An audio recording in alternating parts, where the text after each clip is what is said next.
Good morning दोस्त, बच्चे लोग कैसे हो? बढ़िया, ठीक है। तभी आज हम लोग नया टॉपिक लेके आए हैं, वेक्टर अलजेब्रा। वेक्टर अलजेब्रा क्या है, हम लोग उसको पहले ब्रीफ करते हैं क्या होता है वेक्टर, राइट। वेक्टर होता है क्या है, इसके बारे में हम लोग डिस्कस करने वाले हैं। First of all, vector quantity क्या होता है, राइट।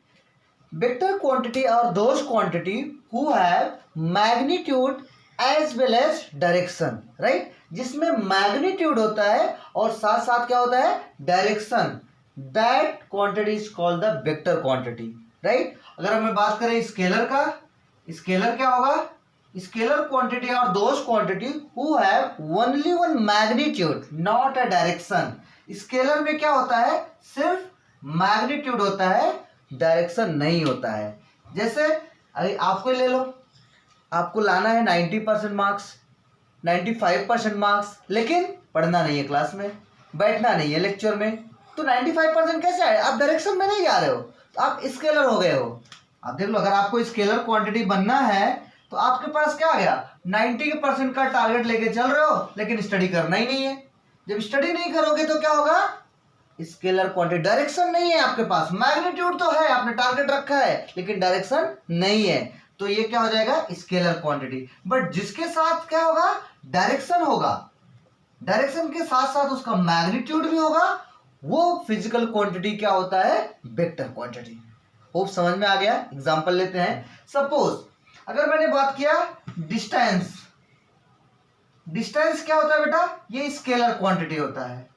डिस्टेंस क्या होता है, स्केलर क्वांटिटी होता है, क्योंकि इसके पास मैग्नीट्यूड है। 5 मीटर, 6 मीटर, 10 मीटर, इसके पास मैग्नीट्यूड है, लेकिन डायरेक्शन नहीं है।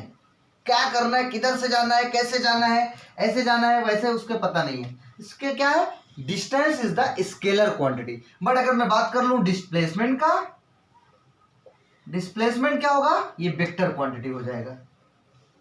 डिस्प्लेसमेंट हमारा वेक्टर क्वांटिटी हो जाएगा, बिकॉज इसके पास डायरेक्शन है और मैग्नीट्यूड भी है, तो डिस्प्लेसमेंट हमारा वेक्टर क्वांटिटी हो जाएगा, डिस्टेंस हमारा स्केलर क्वांटिटी हो जाएगा। अब बात करेंगे वेलोसिटी। वेलोसिटी, वेलोसिटी हमारे पास वेक्टर क्वांटिटी हो जाएगा। वेलोसिटी हमारे पास वेक्टर क्वांटिटी है, उसके पास डायरेक्शन भी होता है, मैग्नीट्यूड। बट स्पीड, स्पीड हमारे पास स्केलर क्वांटिटी होता है, स्पीड के पास डायरेक्शन नहीं होता है। होप समझ में आ रहा है।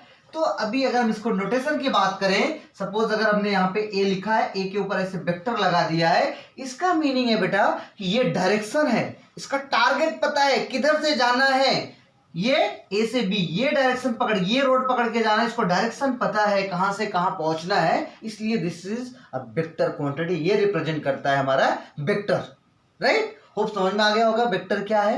अब हम इसके अगर थोड़ा और आगे एक्सप्लेन करेंगे, टाइप्स ऑफ वेक्टर में आते हैं। टाइप्स ऑफ वेक्टर क्या होता है, फर्स्ट ऑफ ऑल हम लोग डिस्कस करेंगे इसका types of vector.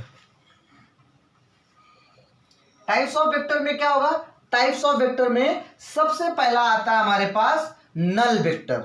Null vector क्या आएगा, नल वेक्टर।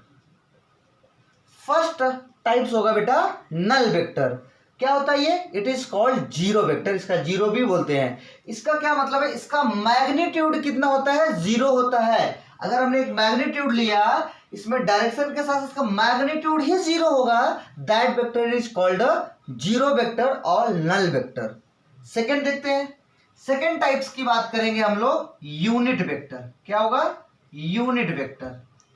सेकंड वेक्टर हमने टाइप्स में लिया, this is the unit vector. Unit vector का क्या होगा, इसका मैग्नीट्यूड ही यूनिट होगा। क्या होगा, इसका मैग्नीट्यूड ही यूनिट होगा, मैग्नीट्यूड 1 होगा। इसका मैग्नीट्यूड कितना होगा, 1, इसका मैग्नीट्यूड ही यूनिट होगा, this is called a unit vector. अगर हम इसको निकालते कैसे हैं, ध्यान देना, अगर हमें किसी यूनिट वेक्टर को निकालना है, यूनिट वेक्टर को ए कैप से रिप्रेजेंट करते हैं। कैसे, एक कैप, ए के ऊपर कैप लगा दिया। अगर हमने निकालना है ए का यूनिट वेक्टर क्या होगा, इसकी वैल्यू निकालेंगे वेक्टर ऑफ ए, जो उसका वेक्टर दिया है, डिवाइड बाई मैग्नीट्यूड ऑफ ए। ये फॉर्मूले से हम उसका यूनिट वेक्टर निकालते हैं। किसी भी वेक्टर का आप यूनिट ये फॉर्मूले से निकाल सकते हो। एग्जांपल के लिए बता दूं, सपोज आपके दिया है vector A, right. Vector A आपको गिवन है 2i - 3j + 4k। अब आपको समझेगा नहीं जे आई के क्या है, आगे वो बताएंगे हम लोग। पहले अभी इसका यूनिट कैसे निकाल लेंगे, इसका यूनिट वेक्टर कैसे निकालते हैं। तो यूनिट वेक्टर क्या हो जाएगा बेटा, unit vector of A, this is representation of cap of A cap is equal to unit vector जो भी गिवन है लिख लो -3j + 4k, right, divide by magnitude. अब इसका मैग्नीट्यूड कैसे निकालते हैं, कोफिशिएंट ऑफ i का square plus coefficient of j का square plus coefficient of k का स्क्वायर। अब इसी को सॉल्व कर लो, आंसर आ जाएगा। This is called a unit vector. I will repeat once again, unit vector क्या होगा, यूनिट वेक्टर जो उसका वेक्टर है divide by magnitude of that, this is called a unit vector. इसका मैग्नीट्यूड हमेशा 1 होगा, मैग्नीट्यूड क्या होगा, हमेशा 1 होगा, इसको हम लोग यूनिट वेक्टर बोलते हैं। आगे और ब्रीफ करेंगे, बहुत ध्यान से बट समझो, एक एक पॉइंट इंपॉर्टेंट है आपके लिए, अगर आपने स्किप किया तो समझ में नहीं आएगा बेटा। वेक्टर इजी है और बहुत टफ भी है, आप एक बार समझ में आ जाएगा, इसको जैसे चुटकी बजा के इसके सारे न्यूमेरिकल कर लोगे आप। अब ये हमने फर्स्ट डिस्कस किया जीरो वेक्टर, दूसरा डिस्कस किया नल वेक्टर, तीसरा डिस्कस करते हैं इक्वल वेक्टर क्या होता है, equal vector, right. Equal vector हमें डिस्कस करना है। इक्वल वेक्टर क्या होता है, इक्वल वेक्टर का मतलब होता है बेटा उसका मैग्नीट्यूड और डायरेक्शन क्या होगा, इक्वल होगा, सेम डायरेक्शन में मैग्नीट्यूड इक्वल होगा। मैंने बोला कि हमारे पास एक वेक्टर है 3 यूनिट इसका वैल्यू है, इसका मैग्नीट्यूड कितना दिया है 3। दूसरा वैल्यू होगा, जो दूसरा वेक्टर होगा, इसको मैंने ए से रिप्रेजेंट किया, अगर दूसरा वेक्टर जो होगा बी, उसकी भी वैल्यू हमारे पास 3 यूनिट ही होगा, उसका भी मैग्नीट्यूड 3 होगा, that is called equal vector. तो समझ में आ गया होगा इक्वल वेक्टर क्या है। फिर हम लोग नेक्स्ट देखते हैं 4 नंबर का। 4th नंबर क्या है हमारे पास, कोलीनियर वेक्टर। क्या, कोलीनियर वेक्टर, कोलीनियर वेक्टर, बहुत ध्यान से समझो। कोलीनियर वेक्टर क्या है, कोलीनियर वेक्टर का मतलब होगा दो वेक्टर दोनों सेम लाइन में हो। सेम लाइन का मतलब बोलेगा पहला वेक्टर ए जो है इस तरफ से जा रहा है, भाई ए वेक्टर ऐसा जा रहा है, कोलीनियर दूसरा वेक्टर होगा इसी में ऐड हो जाएगा वेक्टर बी, ये दूसरा वेक्टर जो आया उसी के डायरेक्शन में आगे बढ़ता जाएगा, आगे वो भी ऐड हो जाएगा, this vector is called collinear vector. Hope समझ में आ रहा होगा सबको, बहुत ध्यान से समझो बेटा, यही समझ में नहीं आता फिर आगे न्यूमेरिकल में प्रॉब्लम आ जाएगा। वेक्टर को समझ लो, पहले हमने क्या बोला, वेक्टर ए है, उसके आगे सेम लाइन में दूसरा वेक्टर आ गया, उसी लाइन में दूसरा वेक्टर आ गया, this is called collinear of vector.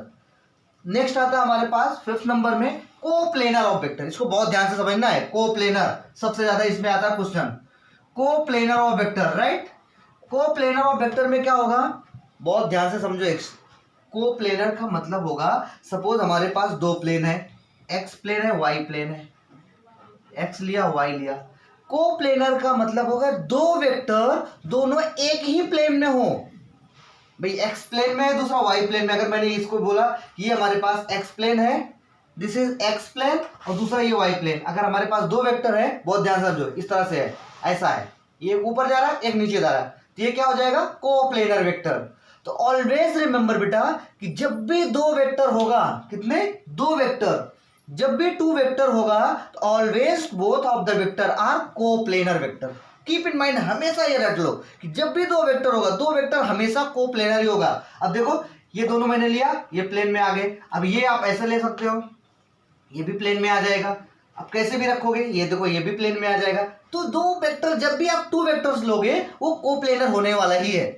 अब हमने बोला कि 3 वेक्टर ले लिया, अगर हमने इसको 3D में दिखा दिया, जेड एक्सिस में आ जाएगा, तो 3 वेक्टर अगर हमने लिया है तो वो दो है कोप्लेनर हो भी सकता है, नहीं भी हो सकता है। तो जब हमारे पास 3 वेक्टर हमने अगर लिया, तो अगर हमको प्लेन मतलब एक ही प्लेन में, ऐसे सपोज ये प्लेन है, तीनों वेक्टर एक में आना चाहिए, ऐसे आ जाना चाहिए, अगर में आ भी सकता है नहीं भी आ सकता है, अगर तीनों को परपेंडिकुलर लिया तो प्लेन में नहीं आएगा, that is not coplanar vector. तो 3 वेक्टर जब मैं, अगर 2 वेक्टर की बात करेगा क्वेश्चन में, तो जब भी 2 वेक्टर की बात करेगा दोनों कोप्लेनर होना ही है 100%। जब 3 वेक्टर आएगा it may be coplanar, it may not be coplanar, right बेटा। तो कोप्लेनर समझ में आ गया। होप ये आपको टाइप्स ऑफ वेक्टर बहुत अच्छे से समझ में आ गया होगा।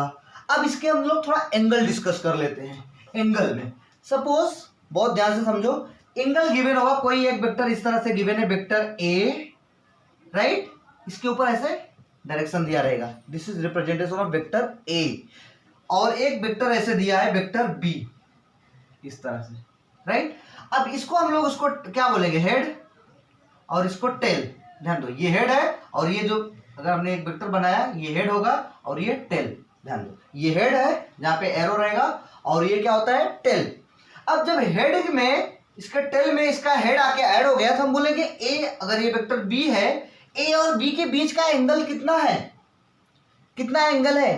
तो अगर हमें ऐसे लिखा, सपोज ये वैल्यू गिवन है उसने 120 डिग्री, ये गिवन है 120 डिग्री, तो अभी हम क्या करेंगे, ये वेक्टर ऐसे जा रहा है, सपोज ये वेक्टर दिया था, इसी को हमें क्या करेंगे, डॉट डॉट डॉट दिखा के इसको ऐसे आगे निकाल देते हैं, राइट। बी ऐसे गया ना, बी वेक्टर इधर हो गया, ए वेक्टर ये है, वेक्टर ये और वेक्टर बी।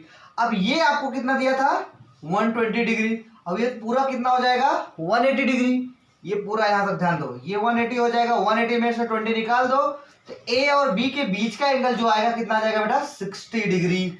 बहुत जन को समझ में नहीं आया होगा, बहुत ध्यान से समझो। I will repeat once again.